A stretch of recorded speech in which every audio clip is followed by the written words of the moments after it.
Aussi, je suis en train de récolter le carré de densité que j'ai posé. Donc après, je vais faire le séchage, égrener et prendre le poids. Intervenons sur le volet riz du projet Taïra, transition agroécologique par la recherche agricole.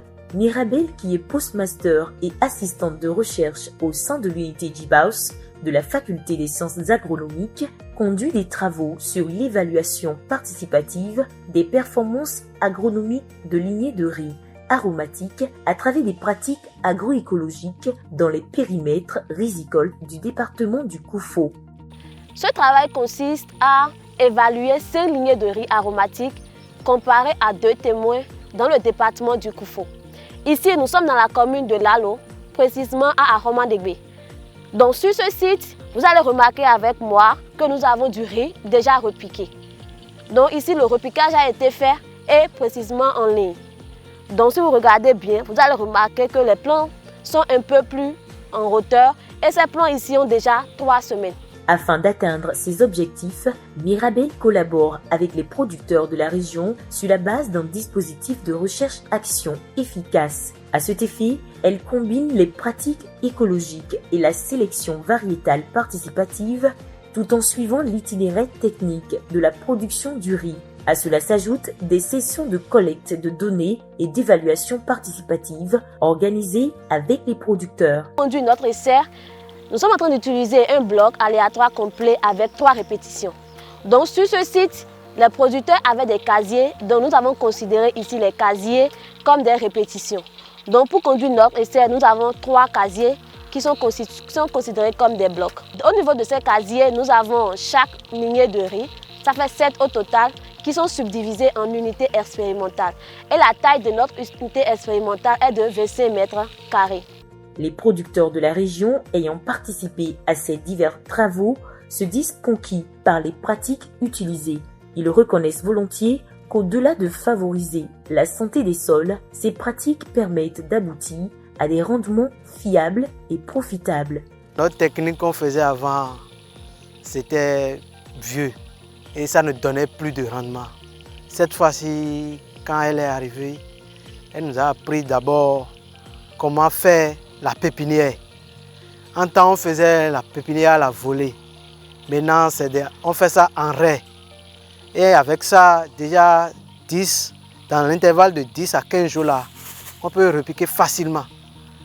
Avant, quand on faisait à la volée, on attendait jusqu'à 25-30 jours avant de faire le repiquage. L'utilisation des intrants. Avant, on achetait des intrants, l'urée en quantité, l'NPK en quantité. Cette fois-ci, grâce à truc là et au compost, facilement, on a les mêmes rendements. Ça donne même plus de rendement que l'autre et c'est encore économique. D'ailleurs,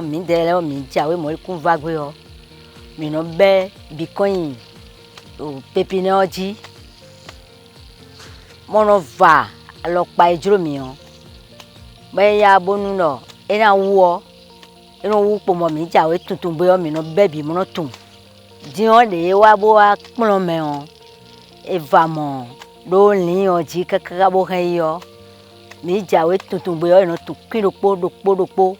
Globalement, les travaux de recherche ont permis d'enregistrer des résultats satisfaisants. Entre autres, des lignées de riz plus performantes que la variété IR 841, qui est la plus produite à ce jour, ont été choisies. Il s'agit des lignées ARA 5, ARA 23 et ARA 18. Nous avons la lignée ARA 5 et ARA 23 qui sont les variétés les plus appréciées par les producteurs. Nous avons eu à collecter des données comme la hauteur du plant, le nombre de talages, le carré de rendement, la longueur de la parnicule, le nombre de grains par parnicule, le poids de 1000 grains, tout ça là pour faire des analyses statistiques pour voir, en se basant sur les données agronomiques, quelle est la variété la plus performante et faire une comparaison avec le choix des producteurs.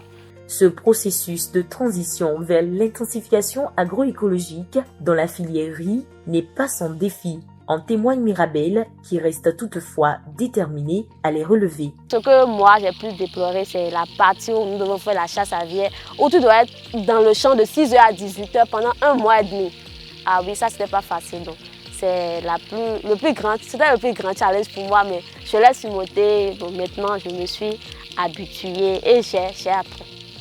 Pour rappel, le projet Taïra vise à accroître le rendement et assurer une production optimale et écologique du riz et des cultures maraîchères à travers l'adoption des pratiques agroécologiques performantes. Le projet est financé par l'Union européenne et mis en œuvre par Enabel au Bénin en collaboration avec l'unité Djibaus de la Faculté des sciences agronomiques, Hydromode ELAB de la Faculté d'agronomie, l'Université catholique de Louvain, l'Université de Liège, la CCR Bénin et Phenoma.